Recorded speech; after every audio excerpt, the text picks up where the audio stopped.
An encounter begins with individuals exhibiting suspicious behavior. The scene quickly escalates as two people appear to be running from something or someone. Someone with a skilled fighter stance is observed, prompting urgency to move away from the situation. Someone desperately asks for help before fleeing. Two suspicious individuals running scared are confronted. They had been mentioning hostages and feints before attacking, then fled upon seeing someone approaching. The situation involves potential criminals who attempted an assault. Officers arrive questioning what happened. The suspects are identified as thieves who were apprehended and are to be delivered to the Chamber of Discipline. There's discussion about following protocol, making reports, and handling the situation properly. One person offers to manage the questioning process. After realizing someone else was involved, a search of the area reveals the trail has gone cold as suspects left by gondola. Zani returns from the Chamber of Discipline, explaining the difficult process and noting how the authorities are particularly strict with the Montellis these days. Information about a criminal organization called the Black Alley emerges. This gang consisted of criminals and forcibly recruited vagrants used as pawns. Their leadership was eliminated years ago by a solo operative, with remaining members imprisoned. There's suspicion that recent criminal activity might be connected to this group. A decision is made to investigate further by visiting the old entrance to the Black Alley hideout. This detour might provide clues about the criminals and help someone who requested assistance earlier, possibly someone forced into criminal activity against their will. At the Black Alley location, confrontation occurs with individuals claiming to be rebuilding the criminal organization. These inexperienced criminals attempt intimidation but quickly surrender when challenged. They reveal that weeks earlier, they encountered a dangerous woman at this same location.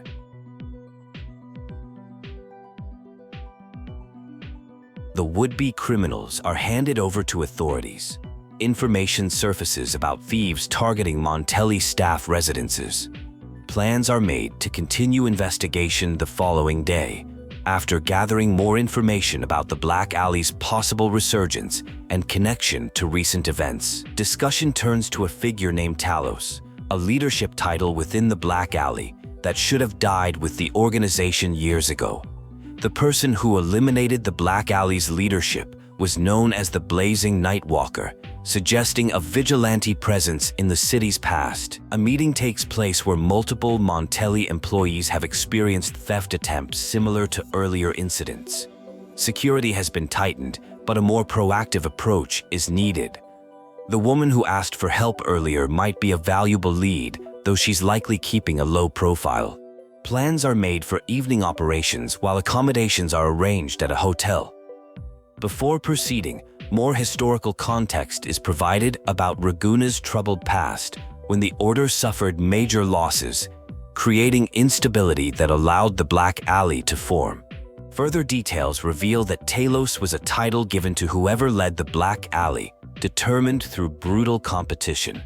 Meanwhile, the Blazing Nightwalker was a mysterious vigilante who protected civilians from criminals and eventually brought down the Black Alley leadership.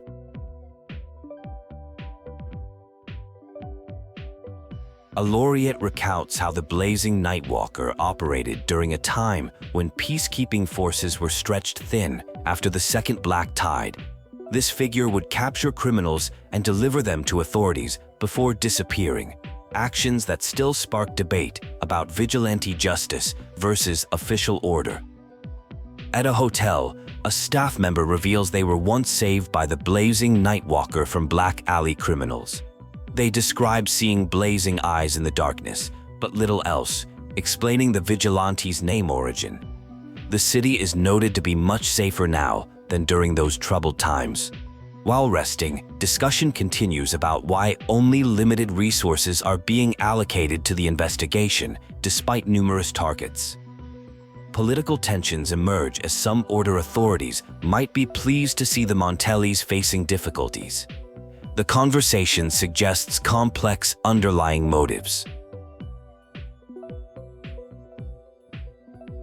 A conversation reveals that one person delivered Talos and Black Alley leaders to the Order. This person acknowledges it's burdensome to carry this secret. The conversation mentions that after becoming laureate, the other person received various monikers. The family sent them to handle this situation discreetly, avoiding a large operation that might cause disturbances.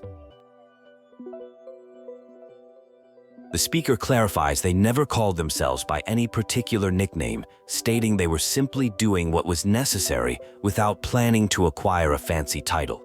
Their companion remarks it's difficult to imagine that name suiting them now, to which they respond that work changes people.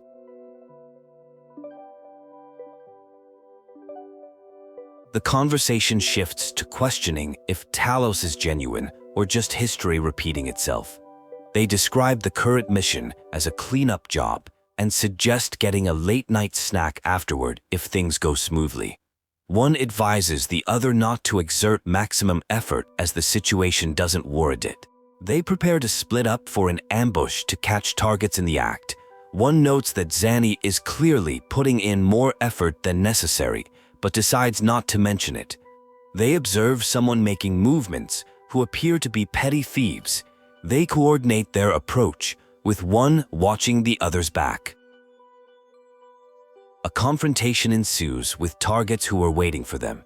Despite the challenge being harder than anticipated, the protagonists handle the situation effectively, moving with surprising speed. One target attempts to take a hostage, but is neutralized. They begin interrogating a captured individual about their hideout and leadership. They determine the captured person is only useful for spying information and not the main target they seek. Suddenly, someone named Colleen introduces herself and asks for help for herself and her friends. Colleen explains she's from the Black Alley, clarifying it's both a gang and a place. She reveals that while the original entrance was destroyed by Talos, another way in exists. It used to be a refuge for vagrants, where they could earn just enough to survive. Colleen describes how a woman claimed ownership of the Black Alley, forcing inhabitants to follow her rules involving stealing, lying, cheating, and robbery, similar to the old Black Alley operations. Those who refuse to pay tribute face beatings. Some people have accepted her as the acting Talos, particularly those already engaged in illicit activities. Trust issues arise as Rover waits outside, prompting a reminder that trust works both ways. The operation concludes with captured individuals being brought in. Colleen reveals that Talos possesses a terminal allowing transformation into a powerful echo, raising concerns about the Montelli family's possible involvement in supplying this technology. Despite initial reluctance, they agree to continue the mission. Colleen explains that Talos blindfolds them when they leave Black Alley to conceal the new entrance location. A runner takes them to a meeting spot, which Colleen can lead them to. They devise a plan where one will create a distraction while the other moves to capture their target. They capture someone who knows the Black Alley's entrance. Recognizing his value, the captive quickly offers information, stating smart people know when to give in. The Montelli family is approaching to handle cleanup operations while they prepare to head directly to the entrance. It's revealed that Colleen was following Talos's orders. She's advised to tell the Chamber of Discipline everything without lies when the time comes. Despite her excuses about being forced, they proceed toward the Black Alley's hidden entrance through an abandoned underground waterway. The scene begins with characters discussing disorderly footprints. Two individuals described as old-timers prepare to move forward once reinforcements arrive. The atmosphere is tense as they acknowledge the arrival of an ending. Characters encourage efficiency in their approach to a confrontation, with one challenging opponents to attack all at once rather than systematically. Someone questions where everyone has gone, specifically mentioning Talos. A character named Colleen appears, revealing that their boss predicted the others would be useless. The antagonist mocks them for selling out their master and seeking help, reminding them that regained strength doesn't guarantee victory against Talos. The protagonists use perfect timing to extract information about Talos's location in a storage area behind a trapdoor. When questioned about missing people, an informant refuses to answer, choosing to knock himself unconscious rather than reveal information. The protagonists decide they must get answers directly from Talos, acknowledging that further delays could be dangerous. Colleen offers to lead the way, but is instructed to stay behind for safety reasons. The protagonists note they've encountered minimal resistance so far, but expect more enemies ahead. Despite concerns for her safety, Colleen insists on helping find Hubert and others, arguing that guiding them quickly to Talos is her best way to assist. She acknowledges her limited power, but determination to be useful, even if just buying them time. One character observes that taking everything on oneself leads to eventual exhaustion. Recognizing Colleen's determination, they count on her assistance. The scene shifts to a confrontation where characters emphasize efficiency, profit, and resolve. The wind intensifies as they progress, maintaining vigilance and navigating hazardous terrain while demonstrating combat prowess. The protagonists discover multiple unconscious bodies who, while still breathing, require immediate medical attention. Colleen recognizes Hubert among them. A desperate warning to run follows, with revelation that they were targeted for elimination before a general evacuation. Elderly characters acknowledge their inability to escape, finding peace in their current situation despite life's difficulties. It's revealed that someone passed the Vulsarin test but was forced back by thugs. A character observes the pattern of one Talos being replaced by another. The elderly urge them to leave and find stability. A new character, Zani from Averardal Vault, explains they've come because Colleen reached out for help, citing Protocol 8, which obligates them to assist members facing onboarding obstacles. Hubert confirms Colleen's story, and she describes Zani's impressive abilities. Despite warnings about Talos's echo being formidable, the laureate's presence provides reassurance, having reportedly defeated powerful entities including Cetus the Tidebreaker. Colleen receives instructions to contact the Montellis for help and track their location using a terminal. A character shifts from minimal effort to full commitment. They discover a water drainage system through a spiral column requiring a hatch to be opened. Preferring direct action, they forcefully break through rather than waste time. In a meaningful gesture, one character removes their mask when speaking to others, acknowledging that their words would otherwise lack impact.